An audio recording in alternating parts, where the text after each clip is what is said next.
എടാ എടാ പട്ടികളെ, നിങ്ങൾ എന്റെ മകളെ. അപ്പൊ ആ വിവരം അവള് തന്നോട് പറഞ്ഞു അല്ലേ? ഞങ്ങൾ വിചാരിച്ചു പറയില്ലെന്ന്. ക്ഷമിക്കടോ, അതിനുള്ള കാശങ്ങ് തരാം. എന്റെ മകൾക്ക് നഷ്ടപ്പെട്ട മാനം നിങ്ങൾക്ക് തിരിച്ചു തരാൻ പറ്റുമോ? അതിന് താൻ എത്ര പേരുടെ മാനം കളഞ്ഞിട്ടുണ്ട്? അതിന്റെയൊക്കെ ശിക്ഷയാന്ന് കരുതിക്കൂ. നിനക്കൊക്കെ അറിയാമോ, ഞാനൊരു നല്ല കുടുംബത്തിൽ ജനിച്ചവനായിരുന്നു. ഒരു പോലീസുകാരനായിരുന്നു. എന്റെ സഹോദരങ്ങളെ പഠിപ്പിച്ചൊരു നിലയിലാക്കിയപ്പോ ഞാൻ ഒന്നുമില്ലാത്തവനായിപ്പോയി. ഒന്നും. എന്റെ മേലോഫീസർക്ക് പെണ്ണു കൂട്ടി കൊടുക്കണമെന്ന് പറഞ്ഞപ്പോ ഞാൻ ആ ജോലി രാജിവെച്ചു. സ്വന്തമായ ഒരു കിടപ്പാടം പോലും ഇല്ലാത്ത ഞാൻ എന്റെയും എന്റെ കുടുംബത്തിന്റെയും പട്ടിണിയും ദാരിദ്ര്യവും കണ്ട് ഒരു ബലഹീന നിമിഷത്തിൽ ഞാനൊരു കൂട്ടിക്കൊടുപ്പുകാരനായി. കൈ നിറയെ കാശ് വന്നപ്പോ ഞാൻ എല്ലാം മറന്നു. ഒരു കൂട്ടിക്കൊടുപ്പുകാരനും ഈ ജോലി ഇഷ്ടപ്പെട്ട് ചെയ്യുന്നതല്ല, വയറ് പിഴയ്ക്കാൻ വേണ്ടി ചെയ്യുന്നതാ. പക്ഷെ ശ്രീധരൻ സ്വന്തം മകളെയും ഭാര്യയും കൂട്ടിക്കൊടുത്തിട്ടില്ല. ശ്രീധര, ഞാനാരെന്നറിയാലോ? കോഴിക്കോട് മേയറുടെ മകനാ.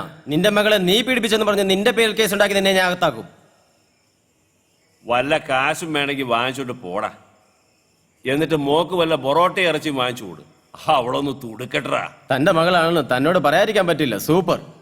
എടാ പട്ടികളെ, നീ എന്നാടാ ചെറ്റ ബ്രോക്കറെ പറഞ്ഞത്?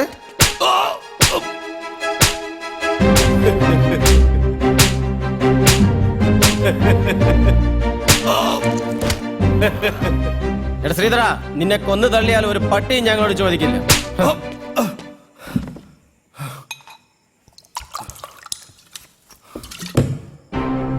എടാ പട്ടികളെ, നിന്നെ ഒന്നും തല്ലി തോപ്പിക്കാനാവില്ലെന്ന് എനിക്കറിയാമായിരുന്നടാ. ശ്രീധരൻ ചേട്ടാ, പക്ഷെ എനിക്ക് ചങ്കൂറ്റമുണ്ട്. ശ്രീധരൻ ചേട്ടാ, ഞങ്ങളെ കൊല്ലല്ലേ. പന്ന ചെറ്റകളെ, ഇപ്പൊ ചേട്ടനായോടാ. ഇത്രയും നേരം ശ്രീധരനായിരുന്നു. ദാ ഇത് കണ്ടോ? ശ്രീധരൻ ചേട്ടാ, ഞങ്ങളെ കൊല്ലല്ലേ. 9 മാസം ഞാൻ ഇതിൽ പണി പഠിച്ചവനാ. എനിക്കുന്നം തെറ്റില്ല. ശ്രീധരൻ ചേട്ടാ, ഞങ്ങൾക്ക് പറ്റിപ്പോയി. എടാ പ്രവീണേ, നീ എന്റെ മോളെ പറ്റി എന്നാ പറഞ്ഞത്? പറയടാ, പറയടാ. സൂപ്പർ സൂപ്പറാ. മകള് മാത്രമല്ലടാ, ഞാനും സൂപ്പറാ.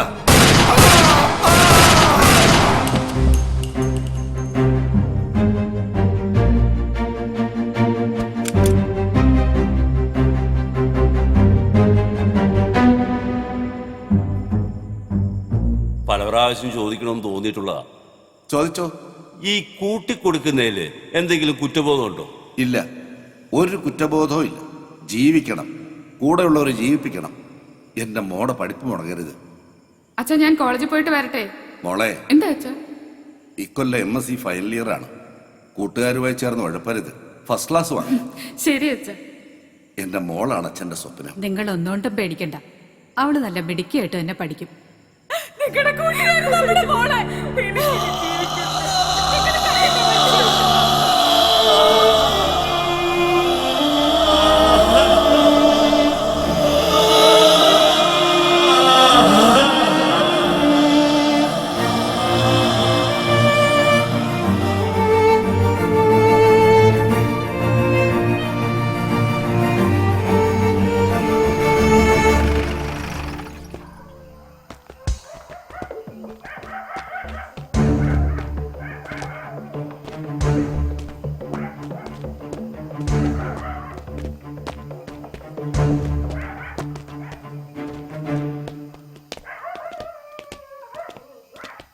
ശ്രീധര, എടാ ശ്രീധര, കഥ തുറക്കടാ.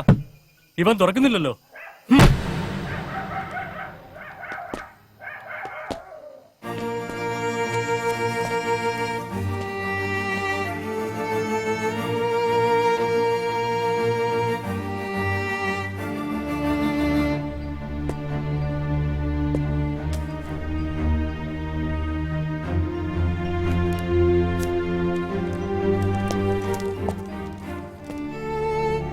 നിങ്ങൾ ഗോഡൌണിൽ കണ്ട ശവശരീരങ്ങൾ രണ്ടും ഞാൻ ജീവനോടെ കൊന്ന ദുഷ്ടന്മാരുടേതാണ്. അവരെ കൊന്നിട്ട് ഇവിടെ ജീവിക്കാൻ ഒക്കില്ലെന്ന് ഉത്തമ ബോധ്യമുള്ളതിനാൽ ഞാനും എന്റെ കുടുംബവും മരണം വരിക്കുന്നു. ഇതിൽ ആരും ഉത്തരവാദികളല്ല എന്ന് സ്വന്തം ശ്രീധരൻ.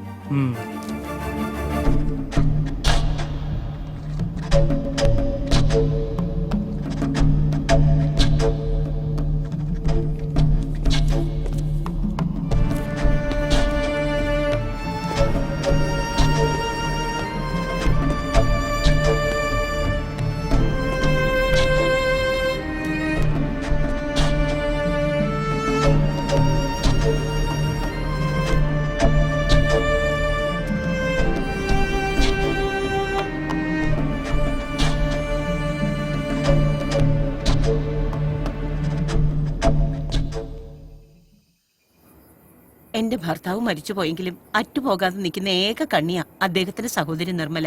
അവരുടെ മോന്റെ കല്യാണം ഗുരുവായൂരാ. എനിക്ക് പോയേ പറ്റൂ. അറ്റുപോകാത്തതല്ല, അറ്റുപോയതല്ലേ. ചേച്ചിയുടെ ഭർത്താവ് മരിച്ചപ്പോ അവരെന്തുവാ പറഞ്ഞേ? നമ്മൾക്കൊന്നും ഒന്നല്ലേ. നമ്മളുടെ വിഷ്ണുവിന്റെ കല്യാണത്തിന് അവരാരെങ്കിലും വന്നോ? അവൾക്കും എന്നെ പോലെ ഏക മകൻ, അവനോ ഗൾഫിലും. അവൾക്കിപ്പോ സുഖമില്ല. നമ്മുടെ ഇവിടെ നിന്ന് ആരും പോകുന്നില്ല. നീ വരുന്നില്ലെങ്കിൽ വേണ്ട, ഞാൻ പോകും. ഇങ്ങനെയൊക്കെയാ അകന്ന് നിൽക്കുന്ന ബന്ധങ്ങൾ വീണ്ടും അടുക്കുന്നത്. ചേച്ചിയുടെ ഇഷ്ടം. പിന്നെ ജയശ്രീനെ കൂടെ കൊണ്ടുപോകും. ഗുരുവായൂർ വരെ യാത്ര ചെയ്യാനുള്ളതല്ലേ. ഞാൻ ഒരു കാർ ഏർപ്പാടാക്കാം.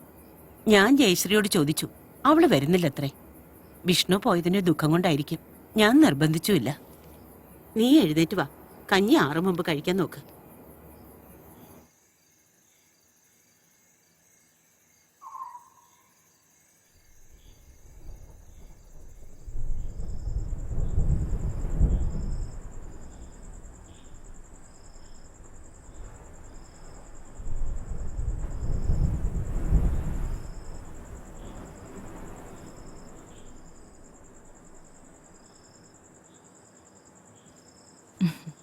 അമ്മയെ കണ്ടില്ലല്ലോ ഇതുവരെ. ചേച്ചി നാളെ രാവിലെ വരും.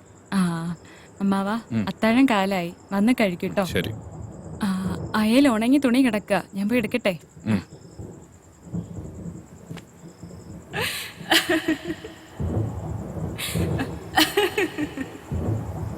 ഭദ്രേട്ടാ, പുറത്ത് നല്ല മഴ. എനിക്ക് മഴ എന്ത് ഇഷ്ടമെന്നറിയോ? മഴയത്ത് ഇങ്ങനെ ഓടി ഓടി നടക്കണം. Hey, nothing, Bhadrata. Come on. Rain is my life. Without rain, I am nothing. Bhadrata, come on. I love rain. Hey. Oh, wow. Wow. Yahoo.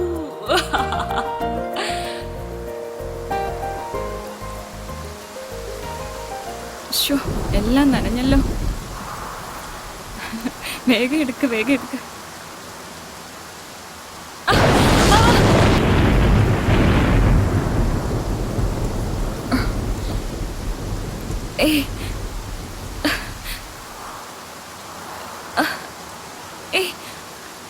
വിടൂ,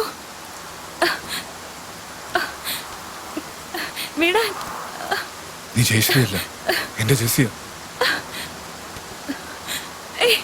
എന്താ അമ്മായി കാണിക്കുന്നേ? എന്റെ ജെസ്സിയാ. ഞാൻ ജെസ്സി അല്ല.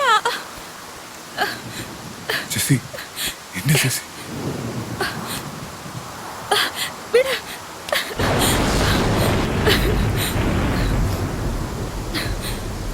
ജെസ്സി,